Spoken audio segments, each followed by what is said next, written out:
প্রবল গণ আন্দোলনে দেশ ছেড়ে পালিয়ে যাওয়া সাবেক প্রধানমন্ত্রী শেখ হাসিনার পরবর্তী গন্তব্য কোথায়, এ নিয়ে কৌতূহল, নানা গুঞ্জন তো আছেই। সর্বশেষ খবরে জানা যায় যুক্তরাষ্ট্রও নাকি ভারতের কাছে জানতে চেয়েছে শেখ হাসিনা কিভাবে কোন ব্যবস্থায় দিল্লিতে অবস্থান করছেন। জবাবে ভারত নাকি বলেছে খুব স্বল্প সময়ের মধ্যেই মধ্যপ্রাচ্যের কোনো একটি দেশে তিনি চলে যাবেন। এই খবর ঢাকার সরকারি মহলকেও নাকি জানানো হয়েছে। নির্ভরযোগ্য একাধিক সূত্র এই তথ্য নিশ্চিত করেছে।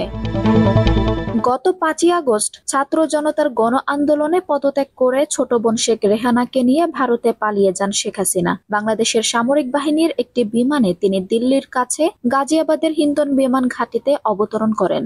এরপর থেকে তিনি কোথায় আছেন তা আর প্রকাশ পায়নি।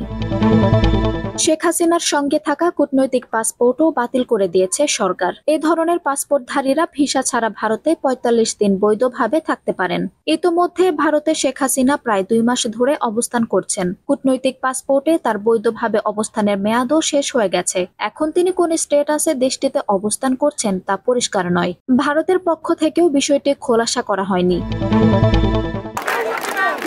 প্রবল গণ আন্দোলনে দেশ ছেড়ে পালিয়ে যাওয়া সাবেক প্রধানমন্ত্রী শেখ হাসিনার পরবর্তী গন্তব্য কোথায়, এ নিয়ে কৌতূহল, নানা গুঞ্জন তো আছেই। সর্বশেষ খবরে জানা যায় যুক্তরাষ্ট্রও নাকি ভারতের কাছে জানতে চেয়েছে শেখ হাসিনা কিভাবে কোন ব্যবস্থায় দিল্লিতে অবস্থান করছেন। জবাবে ভারত নাকি বলেছে খুব স্বল্প সময়ের মধ্যেই মধ্যপ্রাচ্যের কোনো একটি দেশে তিনি চলে যাবেন। এই খবর ঢাকার সরকারি মহলকেও নাকি জানানো হয়েছে। নির্ভরযোগ্য একাধিক সূত্র এই তথ্য নিশ্চিত করেছে। গত 5ই আগস্ট ছাত্র জনতার গণ আন্দোলনে পদত্যাগ করে ছোট বোন শেখ রেহানাকে নিয়ে ভারতে পালিয়ে যান শেখ হাসিনা। বাংলাদেশের সামরিক বাহিনীর একটি বিমানে তিনি দিল্লির কাছে গাজিয়াবাদের হিন্ডন বিমান ঘাঁটিতে অবতরণ করেন। এরপর থেকে তিনি কোথায় আছেন তা আর প্রকাশ পায়নি।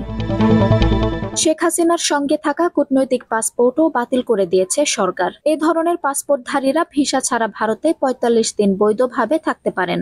ইতোমধ্যে ভারতে শেখ হাসিনা প্রায় 2 মাস ধরে অবস্থান করছেন। কূটনৈতিক পাসপোর্টে তার বৈধভাবে অবস্থানের মেয়াদও শেষ হয়ে গেছে। এখন তিনি কোন স্ট্যাটাসে দেশটিতে অবস্থান করছেন তা পরিষ্কার নয়।